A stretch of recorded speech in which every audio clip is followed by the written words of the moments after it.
Hello, everyone, and welcome to our studio. Welcome, Robert Walker. Thank you. Hasbara Fellowship. Explain to us a little bit, what is Hasbara Fellowship?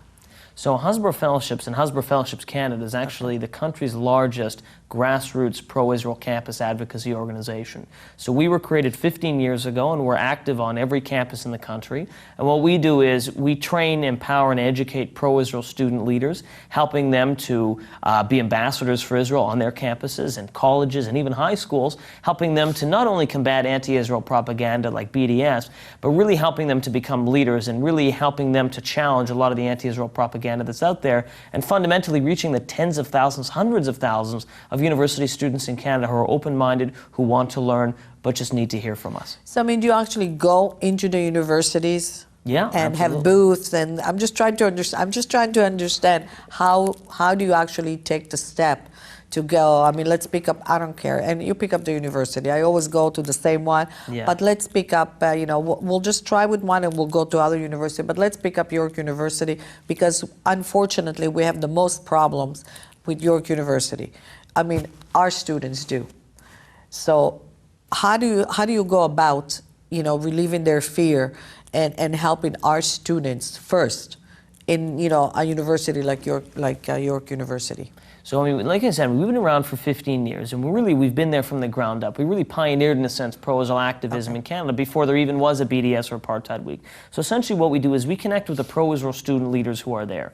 So almost 10 years ago, we really helped start a group called Hasbara at York. Today, it's an independent club. It's a student-run group. It's actually the largest pro-Israel student group in Canada. So what we do is we provide their leaders. What we do is we take their leaders to Israel for a 2.5-week high-level strategic advocacy training. So they can experience, and they go and they see the Knesset, and they meet high-level officials, and they'll see the Iron Dome battery, and they'll go to Arab villages, and they'll go to the Gaza border, and they'll meet, for me, one of the highlights, if you can call it that, we meet a young boy who's 16 who has post-traumatic stress because his family lives 200 feet away from the Gaza border, and he hears rockets all the time.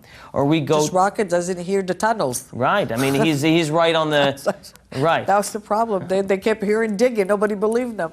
But yeah, anyway. Sorry. So, I mean, these are the kinds of stories that that anti-Israel activists have used for so long. They tell stories about how their grandfather was kicked out of Israel, and they have the key. They tell stories how they were beaten up by the Israeli army in West Bank settlement. So these personal stories are so critical. So what we do is we take the leaders of these pro-Israel groups, we take them to Israel for 2.5 weeks of high-level strategic training, including social media training, public speaking training, how to get involved in student government, how to get involved in the campus newspaper, how to get involved in non-Jewish student clubs, and really get involved. Then they come back to campus. We bring about 35 Canadians, about 200 Americans a year. So they're excited, they're energized, they're confident, they're motivated. They come back to campus, and we sit down with them, and we build plans, and we essentially help them execute and implement everything they've learned on that campus. Because like you said, Gila, York University is different than McGill, which is different than Western or Queens. Every campus, and you can't do a one-size-fits-all. So what we do is we take the student leaders, we identify them, we train them, and then we bring them back to campus, and we work closely with them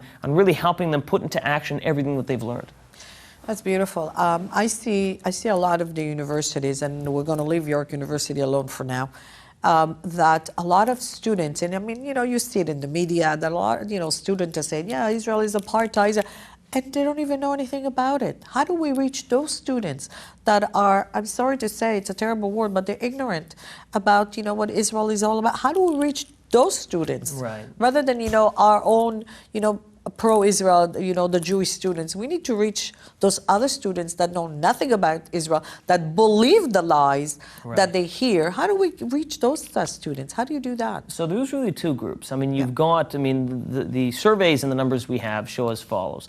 About 20% of students on campus are pro-Israel. In other words, doesn't mean that they're, having Israeli pins and, flying the Israeli flag, but, they generally speaking are people who understand that Israel has a right to exist.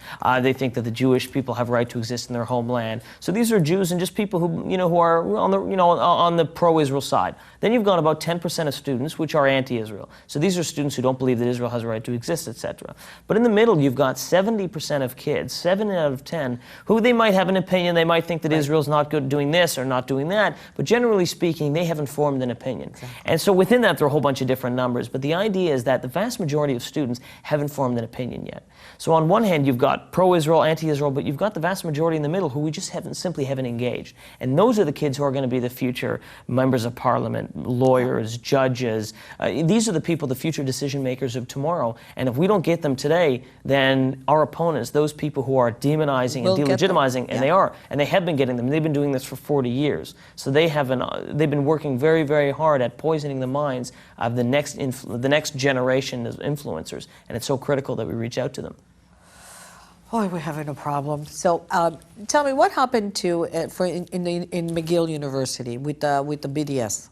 So McGill University had 3 BDS votes. So BDS is the boycott movement against Israel. And in the course of about a year and a half, the student government had 3 different votes. The first vote they lost, the second vote they lost, the third vote they won, and then it was overturned. It's complicated. Basically, the problem is that you have the student government there, which constantly kept pushing this boycott against Israel, when really it wasn't their mandate, and clearly it's not something that the students wanted. And it's something that nonetheless, then it's not just a McGill issue. It happened at Concordia. It happened at York. The university, there's a university in Oshawa called the University of Ontario Institute of Technology. And back in January, the student government voted in favor of the boycott movement. And then what happened is about 2 months later, they actually banned Hasbara fellowships from their campus, from participating in Social Justice Week, only because we are connected to Israel. And that was actually the first time the student government in Canadian history has done that. And that's why just earlier in August, and is it legal for them to do? Well, it's not. I mean, we've just filed legal action about a month ago, making us actually the first Jewish organization in Canada to ever file legal action on a university front. Good for you. Thank you. So it's, I mean, that kind of egregious discrimination, it's the first time it's ever happened. So it's a very scary thing, and you've got these student governments, and oftentimes... But I mean, who's the student government? It's students. Right. So, but what happens is that, you know, it's often the anti-Israel activists are often well-armed, you know, numbers-wise, and often they're well-funded. And really, that they've unfortunately, in many situations, they've turned student government instead of a place which is fighting for student rights, making sure that tuition is low, and making sure that food in the cafeteria. Yeah, they're worried about, you know, they care about Israel. Exactly. And so it's a major problem. And what's happened is in the last 15 years ago, what was happening on campus, there was a lot of street theater. So it was a lot of things like apartheid walls and die-ins. Do you know what a die-in is? So it's when anti-Israel activists will paint themselves in blood and they'll lie on the ground and they'll pretend to be a victim of the Israeli massacre. So that kind of street theater you don't see so much anymore. And the reason is because they don't need to do that. The primary reason for doing that was that they could scare Jewish students who would show up and they'd walk in the student center and they would see 1,000 or 100 students dressed up in fake blood, and it would scare the heck out of them. Whereas today, they've moved on. Right now, what they're focused on is taking over student governments, taking over campus newspapers, poisoning the minds of non-Jewish clubs. So they've moved on really to Part B. And that's what's so worrying is that, you know, they've moved on. It's like an invasion, you know. They're not just, they've broken the barrier. They're already onto stage 2. Is it because our students, our Jewish students, don't want to get involved? So some students don't want involved, and there's 2 challenges. One is that imagine you're an 18-year-old student. You arrive on campus, you went to high school, maybe it was a Jewish high school, maybe it wasn't. You arrive on campus. You know, I'll give my perfect example. I was an 18-year-old student. I grew up in Richmond Hill, just outside Toronto, and I went to the University of Ottawa, and this is 2003. And I show up on campus, and I'm a little, you know, little kid. You know, I'm not a big guy, not a football player. And I show up, and I see a very active anti-Israel group on campus. And it's active. It's in the student center. They're writing articles. I don't know where to turn. I don't know what to do. And the people who were there for me was Hasbara Fellowship. This was 13 years ago. And so what happened was they engaged with me. They trained me. They worked with me. So there's 2 ends. One was teaching me information, how to respond, how to set the agenda, all of that. But on a much more important level, it was teaching me confidence, that I didn't have anything to hide. And so it's not, there's always going to be something I don't know, and I can always find out more information. But the most fundamental thing that many Jewish students that we aim to provide is a sense of confidence, that they know, while they may not always have all the answers, they know that they have the truth on their side. And that kind of confidence is going to allow them to be very active and very ambitious on campus. And that's where we've seen the biggest success, is when student leaders, Jewish and pro-Israel student leaders who may not be Jewish, are confident in their beliefs and know that we have their backs. And we've seen amazing things from them. That's really beautiful. So really in Canada, you've been around since 2001. Yes. But we haven't heard about you too much till basically lately. Is it because the stories are coming, are surfacing? Like why in the past, I say number of years, you've been more active, or maybe you've been active but quiet? So, I mean, there's two things. I mean, we've been here since 2001. Like I said, Right. in 2003 is when I got involved. So certainly if you talk to students, and I talk to people who are today 30, 35 years old, working all over, and when I say Hasbara fellowships, half the time they say, Hasbara changed my life 10 years ago, 12 years ago. It's an unbelievable thing. In the community, though, only in the last couple of years we've really broken out. And the reason is because we've always had a campus, full-time campus professionals since 2001, but only in the last 2 years have we really branched out in the community as well, through workshops, through training. Certainly in the last few months when we pursued legal action, that was the first time. So our focus is not just on campus. That is really, we are a campus organization, but beyond that, we've really built a name, and I think that at a certain point, the reputation starts to build. So, but yeah, we've been there since day one. I personally always think that Israel needs, Hasbara around the world. I mean, we all know Israel doesn't have the propaganda that the rest of, our friends and neighbors have. Yeah. Give me an example. Like, I mean, I can tell you myself, having kids in university, I remember one incident when my son called me in Western University, and he was all upset because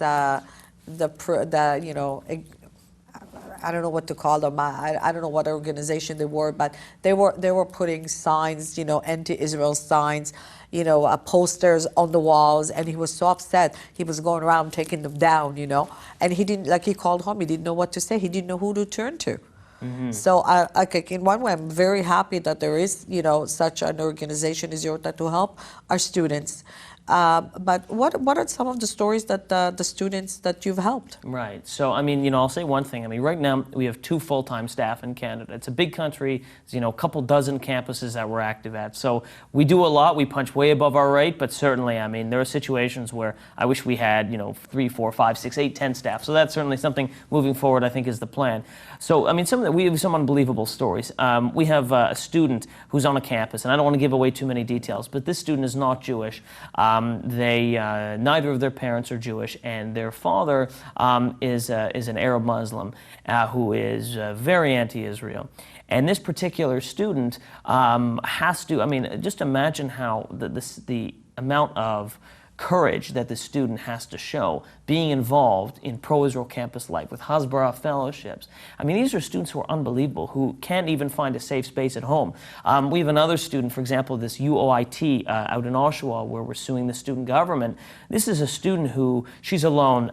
She's an Indian Jewish girl, unbelievable, and she is basically fighting it on her own. I mean, we have a number of Jewish students and pro-Israel students who have come out of the woodwork, but this is a student who has faced almost unbearable discrimination and threats and humiliation, and she's, I mean, we are there for her. Where's our government? Where is the Canadian, law here? Where is the Canadian to protect, our students? Right. I don't care what they are. Where's the government? So, I mean, I want to highlight, I mean, there are a number of politicians who have been very outspoken. In fact, that case in Oshawa, the local member of parliament named Dr. Colin Carey, he actually put out a public letter condemning the student government and supporting Hasbara Fellowships Canada. And that was the first time, I think, where that's ever taken place as well. But if it's an illegal act, if they're acting illegally, why is nobody stopping them?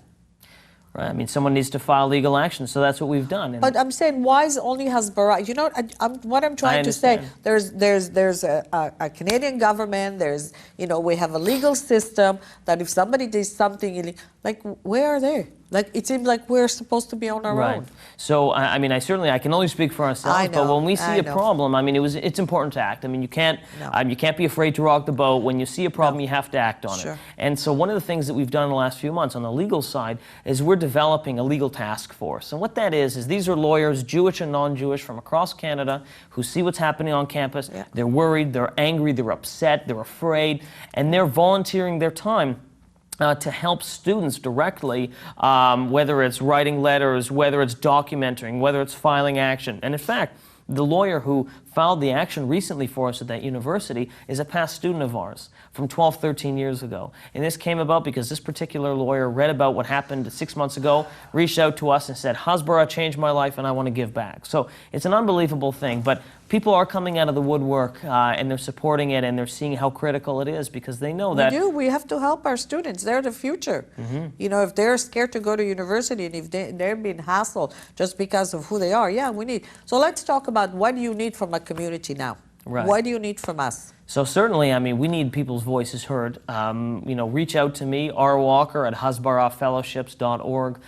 We need where you went to school. Tell us if you want to be involved. I mean, the more voices, the more awareness. You know, connect us with students. I mean, we need to build our name to help connect students and meet students. That's one. I mean, obviously, as well as a not-for-profit, I mean, certainly we rely on exclusively donations. So hasbarafellowships.org, and it's important because we do an awful lot with an awful little. As I said, we have in Canada alone almost 700 alumni, just in Canada, about 5,000 from the U.S. who have been on our program, and every year we impact literally hundreds of thousands. So we do an awful lot with an awful little, and certainly every amount helps. So I think that, you know, whatever people can do, whether it's involvement, whether it's time, whether it's money, whether it's introduction to students, I mean, everybody has a role to play, and I think that if this is if we can have all hands on deck, if we can have 10,000, 100,000 people doing a little bit in some way, we'll change the world. And that's the only way things happen, if everybody steps up together. We really, like, I'm with you 100% because I know that our students need to feel safe. Listen, I know students that don't want to go to a certain university because of what's going on. Right. I know Jewish students that I rather avoid, you know, I'm not going to mention that university again. We all know they don't want to go. Right. And it's terrible. This, you know, I mean, and you know what? This university was built by us, was built by Jews, for Jews. Because, you know, our history repeats itself. Long time ago, you know, Jews had a problem going to many universities. And now that the door is open, you know, those, you know, BDS and other organizations are trying to close the doors. Yeah. So we really need all the help we can. And we love for you to tell me after the story of this girl that's working by herself, and I'll guarantee you she's not going to be alone. We'll help her anywhere we can. And so, you know, I just want to make sure if they want volume, you need volunteers. You need students to just call you and tell you their story. Do you need them to volunteer in universities? Do you need outside help, outside of, you know, student and university? Do you need the community? What kind of volunteer? What can I help? Besides, of course, you know, donating, you know, donation that we all need. I mean, listen, outside of, I know you need the students. Right. 100%. Without the students, you know, nothing's gonna happen. But how about the parents? So, I mean, listen, we come from the perspective, if someone wants to help, we will find an opportunity for someone to help, to be involved. I mean, our organization was started by a 24-year-old. And I'll tell you how it started. Yes. 15 years ago, the second Intifada, with the suicide bombings and the rock throwings, 15 years ago, there was a 24-year-old kid named Elliot. And he was from Chicago, and he was living in Israel. He was studying in yeshiva, was going to become a rabbi. And this is at the Eish Yeshiva, right in the, you know, right across from the Kotel, the Western Wall. You know, there were snipers on the roof. This isn't the worst. Yes. And what happened was one day the Rosh Yeshiva, the head of the yeshiva, big beard, black hat, bangs his hand on the table and says, "Israel and the Jewish people at war. What are you doing about it?" So these little, you know, 20-year-old little white guys from Toronto, from Chicago, are looking at each other saying, what do you mean, what are we going to do about it? And he said, I want everybody to spend 30 minutes a day thinking about what you're going to do for Klal Yisrael, for the Jewish people, for Israel. So this guy, Elliot, had a brother, and his brother was back in the States, and he was telling him what was happening on campus, because BDS didn't exist yet. Yeah. Israel Apartheid Week didn't exist yet. This is 2000. His brother was telling him about the die-ins, about the checkpoints, about the apartheid walls, the intimidation, the humiliation, the discrimination. And he was saying that the Jewish students feel intimidated and threatened, and they don't know what to do.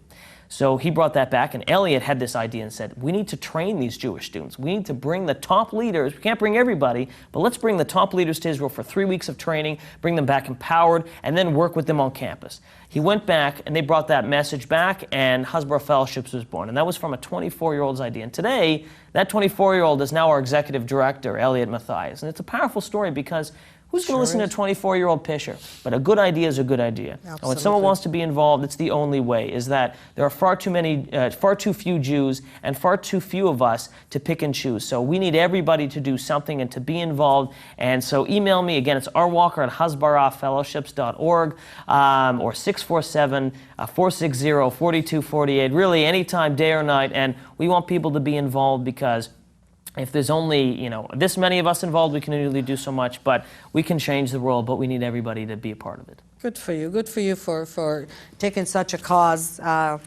salute you. I'll do whatever I can to help you.